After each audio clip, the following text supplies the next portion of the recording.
Bonjour à tous et merci d'avoir choisi Newsdeal pour rester informé et inspiré. Ça se dispute, c'est maintenant.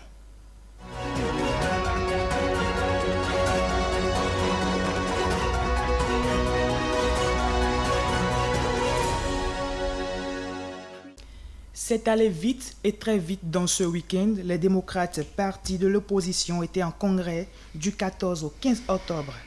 L'issue, vous la connaissez tous. D'abord, on a assisté à la dissolution du bureau national présidé par Éric Rouleté, ensuite à la démission du président d'honneur du parti Boni Yayi et enfin son élection quelques heures plus tard en tant que président du parti. C'est d'ailleurs le sujet qui va faire objet de débat sur ce plateau avec Yann Collins, analyste IFA Télévision, et Delphin Ganganan, analyste politique. Cher monsieur, bonsoir. Bonsoir. Alors, monsieur Delphin, aujourd'hui, les démocrates ont fait leur congrès. Yayi Boni, président. Qu'est-ce qui va changer? Qu'est-ce qui va changer? Il faut être un devin pour dire ce qui va changer. Mais bon, on va conjecturer autour de ça pour voir ce qui peut changer ou ce qui ne peut pas changer. Mais la seule chose, c'est qu'il faut d'abord dire que notre démocratie fait son petit bonhomme de chemin et les réformes du système partisan continuent de montrer tout son bien fondé parce que les congrès se tiennent, les partis organisent leur animation. Donc c'est de bonne guerre. C'est de bonne guerre. Yann Collins, Boni Yayi aux commandes, 2026. Comment ça se passe? Disons que le docteur Boni Yayi, il me rappelle un autre personnage politique que malheureusement pour certains j'admire beaucoup, Nicolas Sarkozy, qui est un peu comme une sorte de baromètre politique dans son pays. Il a lancé son dernier livre, Le temps des combats, et tout le monde a estimé que l'élection de 2027 venait de commencer avec lui. Donc quand on observe le président Boni Yayi, on a le sentiment qu'il est cette espèce d'animateur de la vie politique, celui qui donne le là. On ne peut pas aujourd'hui faire semblant d'ignorer que même si ce n'était pas forcément dans tous les esprits, même si on faisait semblant de donner l'impression que 2026 est encore très loin, le président Boni Yayi, le docteur Boni Yayi, a eu hier le mérite de nous rappeler que désormais 2026 c'est pour demain. Vous partagez le même avis que 2026 c'est pour demain? Oui, et la belle preuve que certains ont déjà commencé par préparer 2026 depuis des mois en arrière. Mais bon, donc beaucoup savent déjà que 2026, ce n'est plus loin, que c'est déjà pour demain. Certes, je suis d'accord avec ce qu'il a dit, c'est que bon, il faut que certaines personnes incarnent cette personnalité. Donc du coup, il incarne cette personnalité. Mais bon, ce qu'il faut aller, il faut chercher, c'est-à-dire, moi, ce qui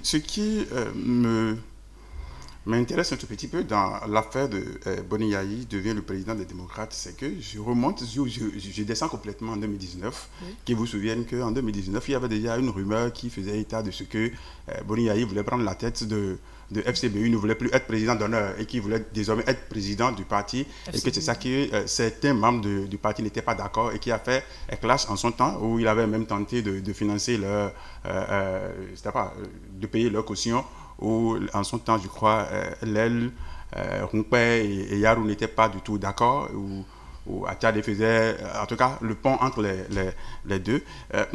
Et puis après, quand ça s'est passé, on a appris que le président d'honneur a demandé à ce que le récépissé que les gens avaient eu en son temps lui soit confié. Il y avait tellement trop de rumeurs en son temps. Mais tout ça s'est confirmé actuellement. Parce que, regardez, c'est en décembre, en tout cas le dernier trimestre du mois de 2020, que les démocrates ont eu leur récépissé. Donc c'est en train de faire 3 ans et que c'est Éric Rouleté qui dirigeait le parti politique comme président d'honneur, son ancien ennemi comme président d'honneur. Oui. Mais du coup, après 3 ans, Éric Rouleté devient premier vice-président et le président d'honneur, qui était président d'honneur et qui voulait être président de FCBU, qui n'avait pas marché, est devenu président actuellement. Moi, ce qui me choque un tout petit peu dans ça, parce que si le président d'honneur, c'est pas ça veut dire quoi? Qu'il a un enfant qu'il a aidé à créer une société. Est-ce que ça dit que l'enfant a mal géré la société pour que le père écarte l'enfant pour devenir désormais le DG de la société? Est-ce que c'est ça? Est-ce que c'est que le président, l'ancien président, était juste un fait valoir et qu'il était là, et que c'est le père qui faisait tout dans l'antichambre et que maintenant il s'est dit, bon ok, du coup il faut l'écarter pour venir, ou c'est que les Bru qui, il y a quelques mois, passé, on entendait qu'il y avait deux clans, il y avait des gens qui voulaient le départ de Éric Honnoté, il y a d'autres qui étaient d'accord. Donc, du coup, est-ce que c'est pour faire taire ces histoires que le père est devenu directement maintenant président, ou même ces rumeurs étaient quand même des ficelles tirées, histoire de pouvoir prendre la tête, parce que qui connaît le docteur sait que c'est un fin politicien. Certes, en matière d'ancienneté, Éric a plus d'ancienneté en politique que son président d'honneur. Mais le président d'honneur a quand même sa force. Mais il faut dire qu'il y a quand même quelque chose qui tourne pas rond et que tôt ou tard, on le saura. Mais c'est sûr que d'ici là, les choses vont se préciser. Yann Konis. Vous savez, s'il y a un service qu'on peut rendre au président Boni, c'est de ne pas parler de lui du tout. Mais il a cet art qui consiste à savoir faire parler de lui, à savoir se remettre au devant de la scène, ou même à savoir se mettre au centre du jeu politique. Tout ce qui importait au président Boni, c'était de réussir, non pas se combattre, mais de réussir à devenir, on va dire, la plus grosse attraction politique du moment. Qu'on le veuille ou pas, c'est ainsi, il a réussi son pari. Parce que qu'on le veuille ou pas, il provoque le débat autour de sa personne, il provoque le débat autour de ses agissements, et en vérité, il provoque le débat autour de tout ce qu'il fait. C'est son seul et unique objectif. Rester au cœur du débat, rester au cœur du jeu, pour être sûr qu'il sera l'un des acteurs majeurs, je vais dire plutôt l'un des arbitres majeurs de 2026. C'est l'objectif fondamental du président Boni, être pas l'un, mais le principal arbitre de 2026. Et aujourd'hui, d'avoir autant réussi à capter, on va dire comme ça, toutes les attentions, ben, il a, comme on va dire, il s'est remis en selle, il a donné le coup d'envoi en qualité d'arbitre en chef du match de 2026, et c'est comme ça qu'il faut le voir, c'est comme ça qu'il faut désormais lire l'actualité politique en allant du principe qu'on a un arbitre, pas n'importe lequel, c'est le docteur Boni. Est-ce qu'il va siffler des pénaltys qu'il ne faudra pas? Est-ce qu'on sera obligé de recourir à la VAR pour réinterpréter certaines de ses actions? Mais une chose est certaine, avec ce genre d'arbitre, il ne faut pas seulement compter avec les 22 acteurs footballeurs qui sont sur le terrain, il faut aussi, hélas ou heureusement, compter avec les caprices de l'arbitre qui fait tout pour être l'homme du match. Alors, Éric Honnoté, qui était hier le numéro 1 du parti, aujourd'hui vice-président, est-ce qu'on est en train d'assister à sa fin? On ne va pas tirer des conclusions très hâtives, parce qu'on a dit on est ici en face d'un vrai animal politique. L'une des erreurs qu'il ne faut pas commettre avec le président Boni, c'est justement essayer de vouloir banaliser ce qu'il fait. Non, tout le reste passe au second plan. Tout le reste passe au second plan. L'acteur majeur ici, c'est le docteur Boni. S'il décide qu'il va devenir le président de les démocrates, il est impossible de l'empêcher de devenir le président de les démocrates. S'il faut passer par les ambitions du président Éric Honnoté, j'ai envie de positiver en disant peut-être que ça met Éric Honnoté dans une meilleure posture, parce que vous savez que ce sont des partis politiques qui choisissent les candidats. Et c'est toujours un peu plus bienséant de choisir un candidat qui n'est pas tout dans le parti. Que vous soyez président du parti et vous vous retrouvez encore candidat principal du parti. Je pense que Éric continue d'aller, en fait, je vois même plutôt comme une bonne chose ce qui s'est passé pour les ambitions politiques d'Éric Honnoté, s'il en a encore. Parce que, je l'ai dit, Yahya Boni n'est qu'un arbitre, il ne peut plus être un acteur du jeu. Et Éric Honnoté a aujourd'hui désormais le temps, si telle est encore son ambition, d'aller se préparer pour être candidat à la candidature du parti. Le parti sait ce qu'il lui doit, à lui, Éric Honnoté, et il est loisible à lui de jouer sur cette fibre-là, pour dire, on ne peut pas tout m'enlever, on ne peut pas me dépouiller de tout. Vous m'avez aujourd'hui enlevé la présidence du parti, la moindre des choses, c'est de faire de moi le candidat naturel. C'est une posture politique qu'il peut prendre, et attendons les jours prochains pour voir si ce sera exactement cela sa posture. Éric Honnoté avait toutes les chances d'être le président du groupe parlementaire des démocrates. Il a laissé Nouréno Tchadé, espérant être le chef de file de l'opposition. Aujourd'hui, il n'est plus président du parti. Est-ce que cela ne va pas l'empêcher de nourrir ses ambitions? Non, ça vient renforcer l'analyse que je faisais précédemment en disant quand viendra le moment des candidatures à la candidature du parti, Éric Honnoté fera forcément valoir le fait qu'il a dû sacrifier le CFO, chef de file de l'opposition, le fait qu'il a dû sacrifier son statut de membre président du groupe parlementaire et qu'il est aujourd'hui tout à fait naturel qu'on lui concède tous les sacrifices qu'il a fait par le passé en reconnaissant qu'il est le candidat le mieux placé au sein du parti pour représenter le parti aux prochaines élections. Ce sera assez difficile de mon point de vue. Ce sera assez difficile de mon point de vue de faire autrement que par lui. Sinon, les démocrates prennent le risque de se mettre aux yeux de l'opinion publique, d'avoir le visage de ce parti qui, en fait, il va se victimiser. Les démocrates vont passer pour un parti qui sacrifie ses cadres. Et donc, les démocrates risquent, avec ce jeu, de ne plus avoir autre option que, malheureusement, de mettre Éric Ngoundété en pole position pour que l'opinion n'interprète pas autrement ce qui est en train de se jouer aujourd'hui comme étant uniquement de la politique politicienne, parce que, soit dit en passant, ça peut ne plus vouloir rien dire aux yeux de tout le monde, mais les populations ont vraiment le sentiment, elles attendent des hommes politiques, que les hommes politiques donnent le sentiment qu'ils travaillent pour elles, les populations. Et les démocrates ne peuvent donner le sentiment de travail pour les populations qu'en faisant un jeu qui paraît cohérent aux yeux de tous. Si le jeu doit paraître cohérent aux yeux de tous, ils ont intérêt à ne pas faire passer Éric Ngoundété tout le temps pour le mouton qu'il faut sacrifier pour que la tabaski ait lieu. La situation avantage tel Éric Ngoundété aujourd'hui. Déjà, quand on sait que l'homme a toujours ces ambitions-là de diriger ce pays.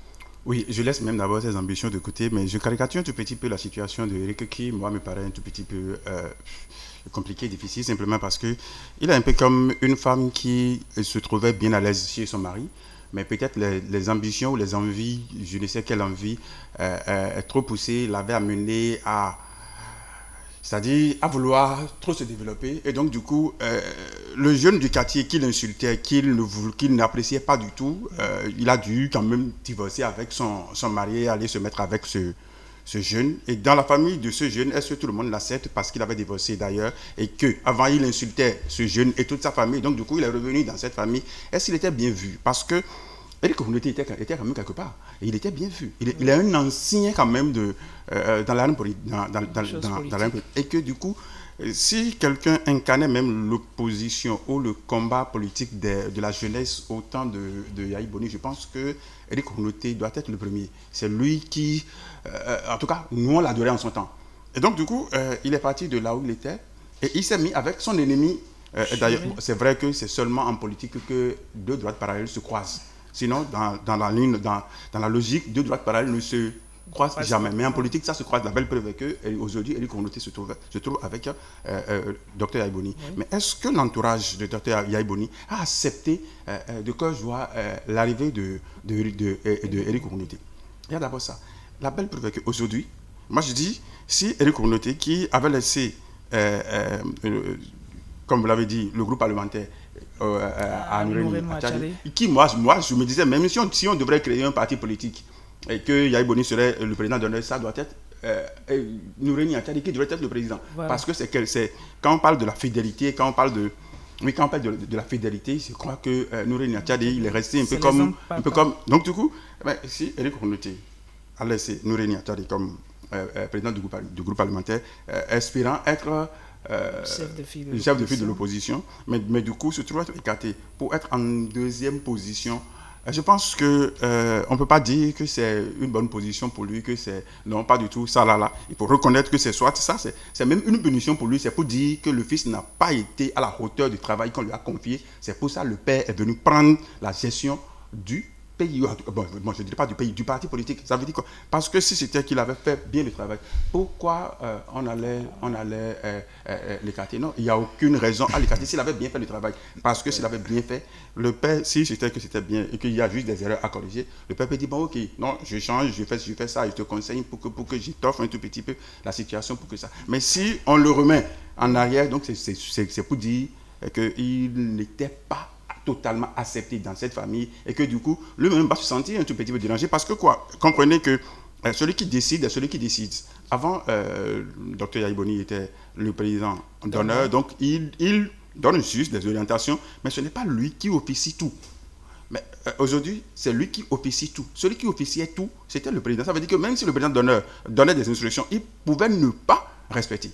Et mais donc, du coup, pour éviter qu'il s'oppose même à certaines choses, on l'a mis de côté. Donc, du coup, il n'a plus le choix, il n'a plus le pouvoir de décision. Il est là pour faire valoir. Donc, du coup, il faut dire que la position actuelle de Éric Rondeté est une mauvaise position. C'est comme s'il n'est pas accepté dans la famille, dans cette seconde famille qu'il est allé choisir, c'est-à-dire, un peu comme on dit, famille recyclée, ou c'est quoi?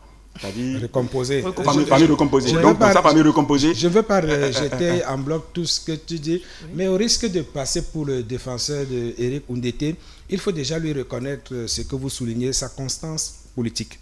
C'est un de ses atouts, c'est peut-être même son atout majeur. Il faut lui reconnaître un fait, à titre personnel, il n'a pas commis d'erreur. Je dis à titre personnel, il n'a pas commis d'erreur. Il n'a pas posé un acte qui fait de lui un paria ou on va dire comme ça, subit les événements. Et on a bien commencé ce débat en parlant de la personnalité singulière, particulière et unique qu'est l'animal politique Boni Yaye.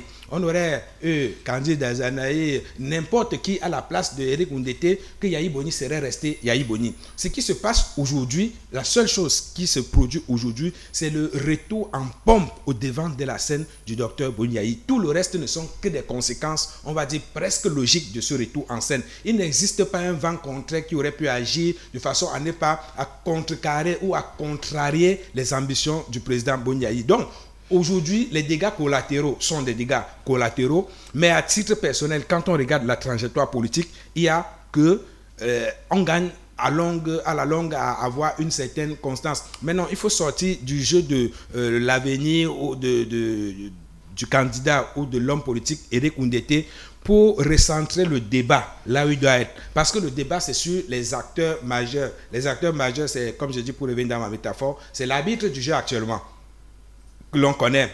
On va même, par exemple, dire, après, il y a son alter ego, le président Patrice Talon. Donc, il y a quelque chose de particulier qui est en train de se jouer entre des personnes qui se connaissent très fortement et qui renvoient au second plan, voire au troisième plan, toutes les autres personnalités politiques. Aujourd'hui, il est pratiquement presque ridicule de parler d'un acteur politique en dehors de ces deux grands personnages-là qui occupent tellement le devant de la scène que quoi que vous fassiez, on ne verra que ces deux-là. Et donc, voilà aujourd'hui l'enjeu politique. Le reste, ce sont des détails et les détails, ma foi, sans compte. Est-ce que d'ici là, on va assister à la séquence, le retour de la séquence Yaye Talon?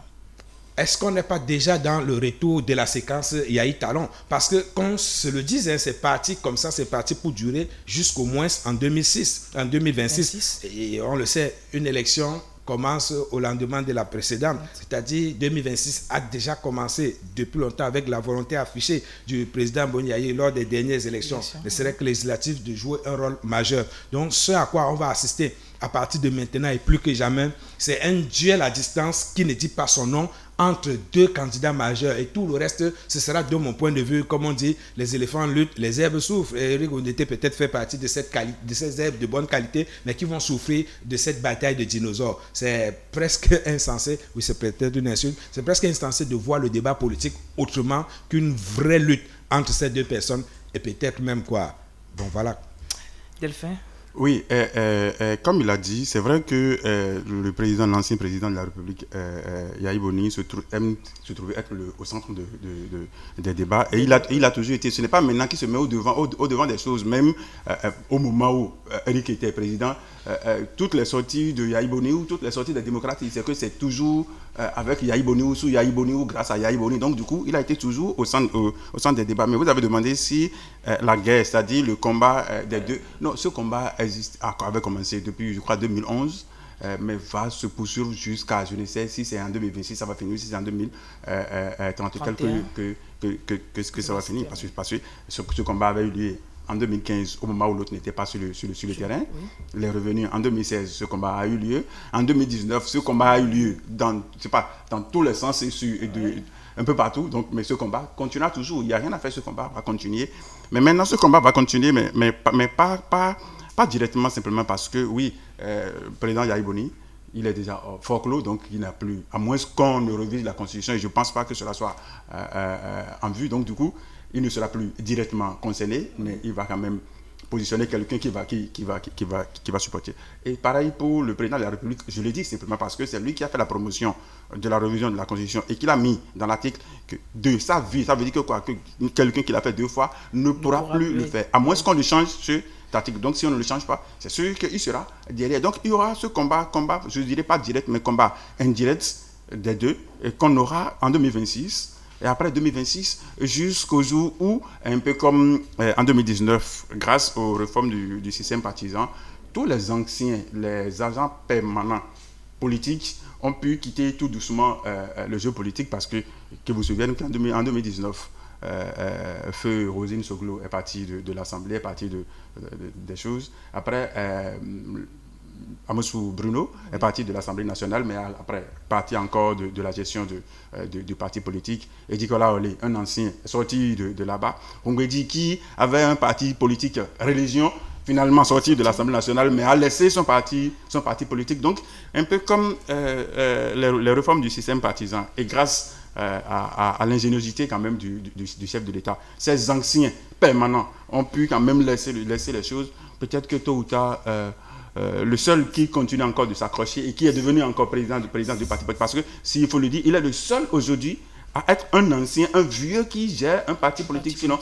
c'est rien que de nouvelles têtes. Voilà, de nouvelles têtes, pour ne pas dire la jeunesse jeune, mais bon, mais quand même de nouvelles têtes. Peut-être que c'est jusqu'au jour où il va se sentir fatigué et laisser que le combat Yahi Talon va cesser. Mais même si ce combat cesse politiquement, ce combat ne va pas continuer encore sous une autre forme. Ces dernières années, il y a eu beaucoup de changements dans le rang des partis politiques. L'Union progressiste, le Renouveau, qui a revu toute l'équipe, et le professeur Fifame Diop-Benou est devenu président.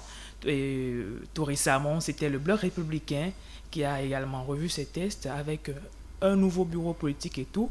Aujourd'hui, c'est les démocrates. Yann Collins, est-ce que nous ne sommes pas en train d'aller vers un chamboulement de la classe politique? Nous sommes en train d'aller vers un idéal qui risque de devenir un cas d'école si les textes sont appliqués à la lettre.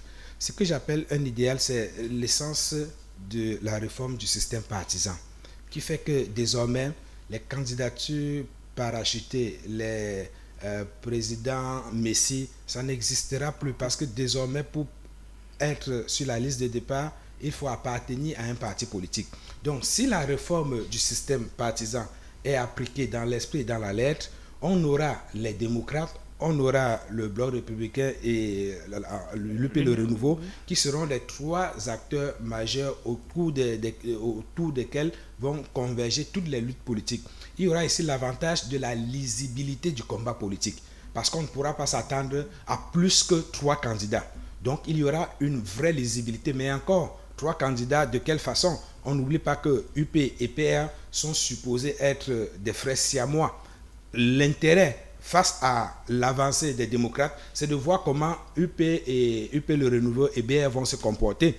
Est-ce qu'ils vont en rang serré en ayant un seul candidat ou est-ce qu'ils vont avec 2 candidats pour affronter les démocrates? Toujours est-il que nous sommes rentrés dans une phase qui fait que les prochaines élections seront particulièrement suivies sur la scène internationale comme étant une forme de réplique. Une forme, le Bénin, on le sait, a toujours montré la voie en termes de démocratie au reste de l'Afrique. Et si ce système partisan allait jusqu'à son terme, si on n'avait que des candidats ici, des partis, comme on l'a dit, si on avait un jeu démocratique aussi lisible, c'est clair que le Bénin deviendra, comme on appelle, une forme de site touristique démocratique, une forme de terrain où tout le monde vient apprendre comment faire les réformes politiques. Donc, c'est ce qu'il faut souhaiter comme observateur. En disant ici, c'est très important cette précision, qu'on peut devenir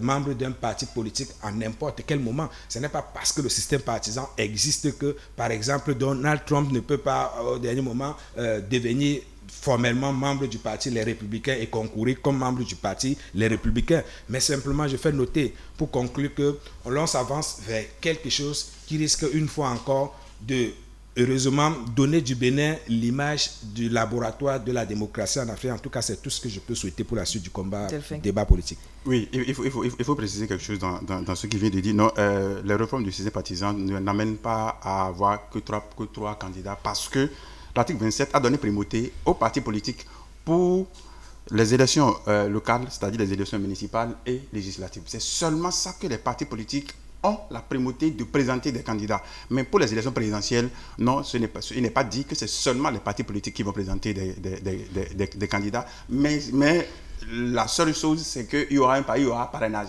Et parrainage, ce sont les élus qui vont parrainer. Dans l'esprit, c'est la même chose, sauf si je ne sais pas bien faire la lecture. Je suis membre de UP Le Renouveau, je suis député de UP Le Renouveau.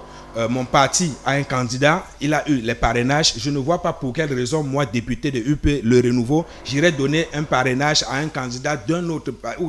Donc, l'esprit voudrait que chaque parti politique ait un seul candidat et que chaque député du parti parraine. Mais après, il peut y avoir ces extras. Ça, ce sont des choses qui ne sont pas prévues, ce sont des choses qui ne sont pas souhaitables. C'est un peu comme si vous disiez, ça s'entend que le parti républicain, qu'on choisisse un candidat autre que Donald Trump pour lui donner des parrainages. Non, l'esprit du système partisan est assez clair. L'idéal serait que à 3 partis politiques correspondent 3 candidats majeurs. Oui, laissez-moi chuter, vous allez comprendre. Le parrainage, c'est un acte administratif, mais hautement politique.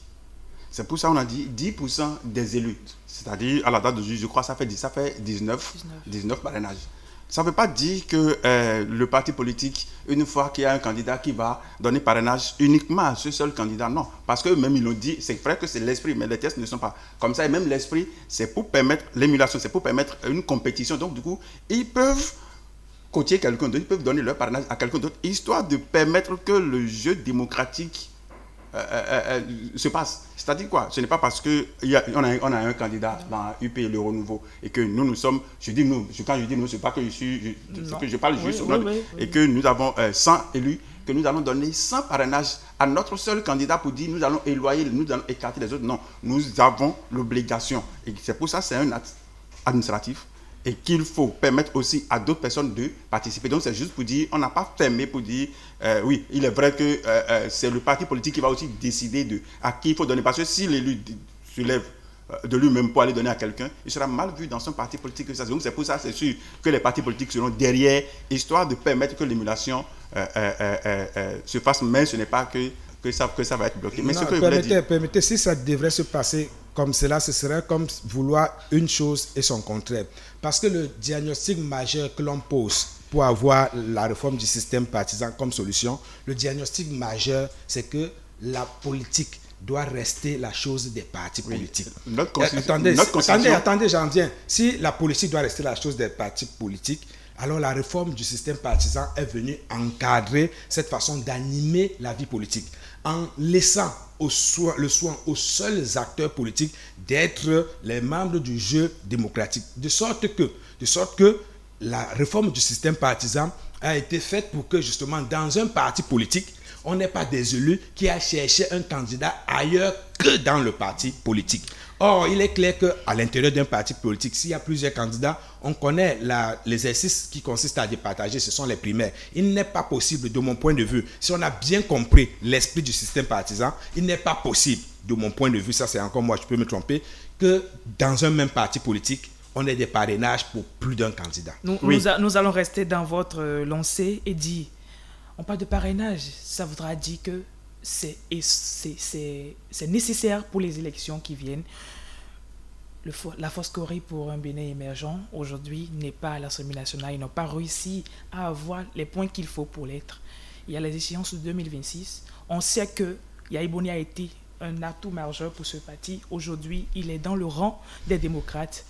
Qu'est-ce que ça peut créer pour Paul Rompé et sa bande? La suite logique, disparaître ou se dissoudre dans un parti existant et ayant des représentants à l'Assemblée, c'est la seule façon pour eux d'exister, si tant est qu'ils tiennent obligatoirement à exister. On l'a déjà vu, tant que vous n'avez pas réussi à placer les candidats à la représentation nationale, c'est difficile pour vous en tant que parti politique de décider d'une candidature. Et il vous reste toujours ce jeu qui consiste, pour ne pas disparaître, à devenir membre de UPBR ou à devenir membre de Les Démocrates, à eux de choisir. Beaucoup de membres de la FCBE sont des amis de Yaya Boni. Aujourd'hui, Yaya Boni à la tête du parti Les Démocrates. Est-ce que ces membres-là, est-ce que beaucoup de personnes ne vont pas quitter la bande de Rompuy pour allier à la cause des démocrates. Oui, ça c'est normal. Et puis ça, c'est l'absorption de FCBE. Aussi, il faut aussi dire que si le président Yahya Boni a pris la tête des démocrates, c'est aussi quand même pour régler un tout petit peu ses comptes avec ses anciens protégés ou ses anciens amis. Donc du coup, c'est vrai que les FCBE peuvent tenir encore jusqu'en 2026, mais est-ce qu'après 2026, ils vont tenir seul bon Dieu, bon Dieu le saura. Mais en 2021, le FCBE n'avait pas de député, mais avait eu de parrainage.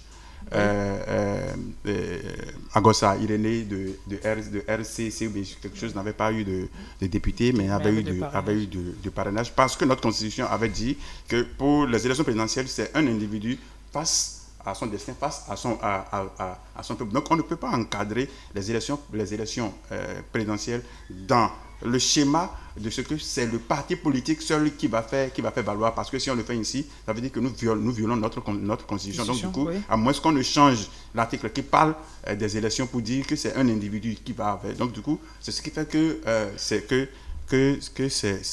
ouvert. Vous voulez demander quelque chose? Oui, non, mais vous pouvez continuer. Mais si vous avez bonne mémoire, vous aurez dû vous rappeler qu'à ce moment, on a parlé de phase expérimentale de la réforme, quand justement on laissait à l'autre et son ami que je ne veux pas citer ici, oui, le soin d'être candidat. Oui. Vous vous rappelez le contexte, on ne va pas revenir là-dessus. Oui. Une élection, c'est au moins 2 candidats, il fallait 2 candidats. On était dans une phase expérimentale, on a dû un peu forcer sur les choses. Oui. Mais une fois encore, dans l'idéal, la réforme du système partisan a été pensée pour que la politique soit animée par les acteurs politiques. Est-ce que désormais on parlera d'une opposition bien renforcée? On parlera en tout cas, de mon point de vue, d'un jeu démocratique plus vivant. On parlera d'un jeu démocratique où le débat démocratique se fait. On ne pourra plus reprocher à la compétition de n'avoir pas eu véritablement lieu avec un acteur comme le docteur Boni qui se place en arbitre. On parlera d'une démocratie qui sera revue comme elle a toujours été, je l'ai toujours dit, un véritable laboratoire de la démocratie.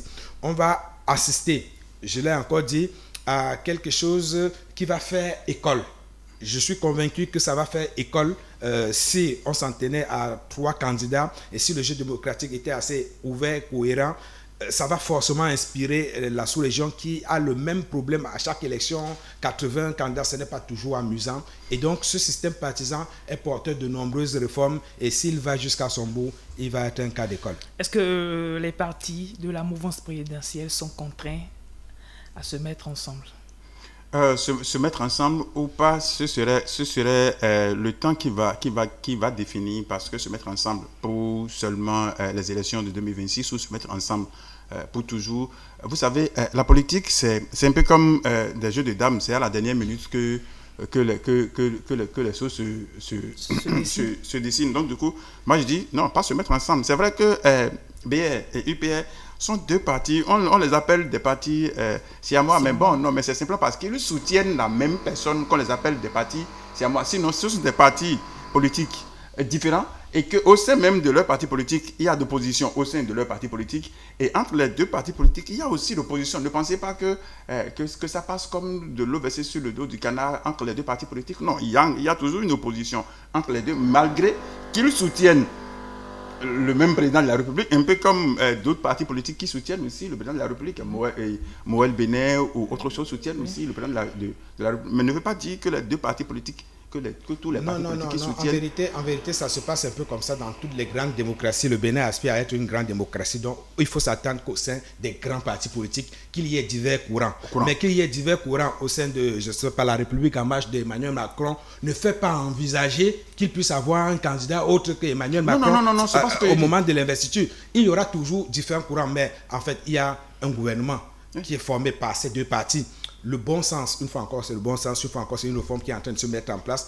À terme, l'idée sera que les partis politiques soient autonomes. Mais je veux reconnaître ici qu'il y a une forme de période expérimentale au cours de laquelle on essaie de voir ce que le système partisan veut donner. Mais dans l'idéal, en l'état actuel de l'application de la réforme du système partisan, il serait important que, peut-être que je m'avance un peu trop vite, mais que les 2 partis discutent au moins ensemble, qu'ils réfléchissent ensemble. Nous sommes déjà à la fin. Alors, votre mot de de fin. De fin. Mon mot de fin, c'est juste pour représenter ce que je disais. Je ne suis pas en train de dire qu'il y aura des candidatures divergentes en tout cas, au sein de chaque parti politique. Non, je dis juste que ce n'est pas parce que les deux partis politiques soutiennent le même individu que les deux partis politiques s'entendent et que tout passe normalement entre les deux. Donc, du coup, dire qu'ils vont se mettre ensemble. C'est comme politique. Ils pourront pas se mettre ensemble. Et je pense même que se mettre ensemble, ce serait même suicidaire à l'heure actuelle pour les deux partis politiques que de continuer jusqu'en 2026. Non, ce n'est pas parce que madame et monsieur se disputent tout le temps sous le même toit qu'ils ne vivent pas ensemble. Et je pense, puisque je vais finir, c'est le mot de fin, comme j'ai commencé, le président Boni Yaye a fait éruption de façon assez tonitruante sur la scène politique pour rappeler au bloc d'en face qu'ils ont intérêt à se regarder et à se rappeler que l'union fait la force. Sinon, ils ont en face d'eux un animal politique qui pratiquement les oblige à mieux réfléchir avant d'affronter lui son bloc. Il le savait depuis. Merci à vous, cher monsieur. Ça se dispute, c'est terminé. Nous installons le prochain plateau et nous vous raccompagnons avec ceci. Imani, votre magazine international bimestriel qui parle de tout, vous informe, vous renseigne et vous accompagne. Imani et la femme est au cœur.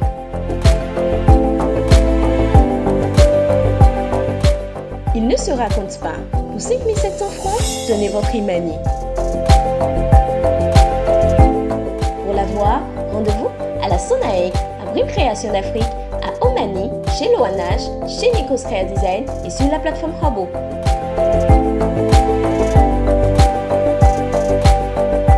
Rejoignez-nous sur notre site internet www.imanimac.com.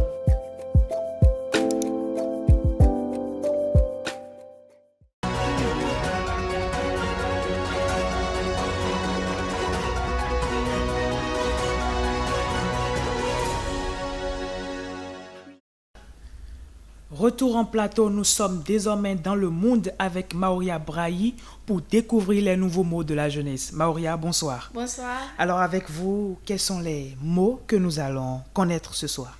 Ce soir, nous allons connaître FOMO, Fless et puis Chill. Tout d'abord, dans cette rubrique, nous plongerons dans le monde passionnant de la jeunesse.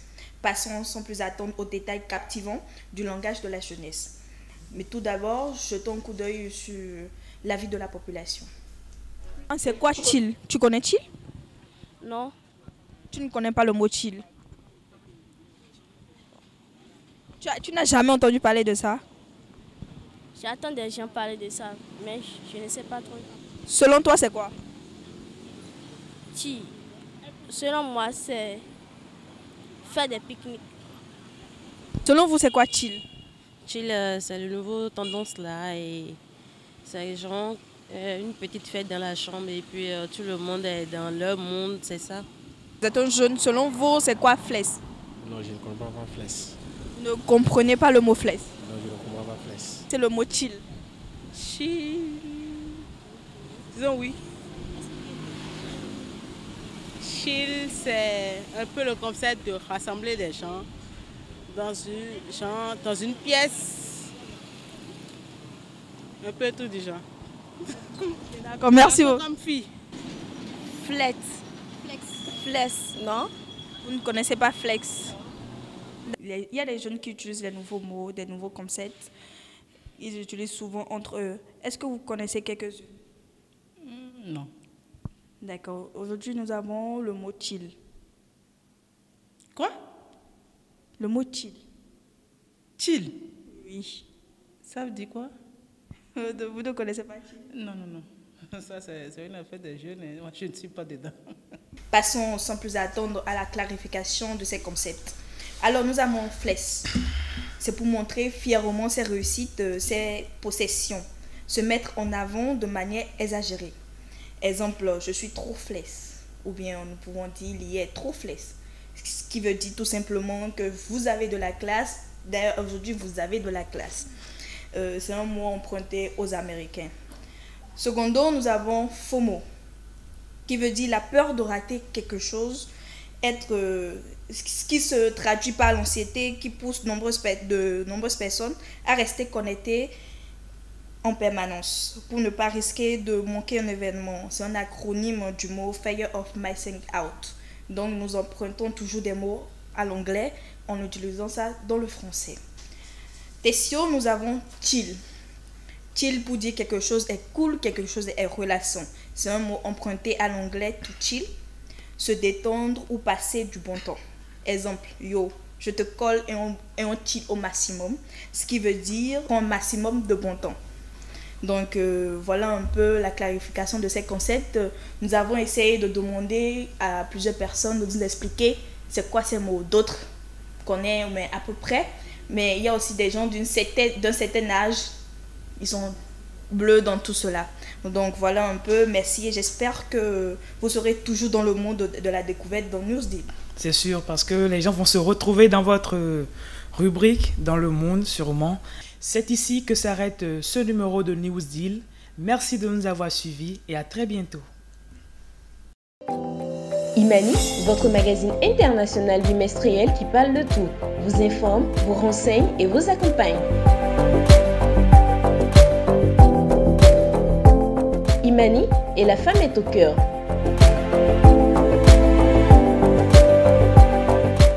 Il ne se raconte pas. Pour 5 700 francs, tenez votre Imani. Pour la voir, rendez-vous à la Sonaec, à Brune Création d'Afrique, à Omani, chez Loanage, chez Nikos Créa Design et sur la plateforme Rabo.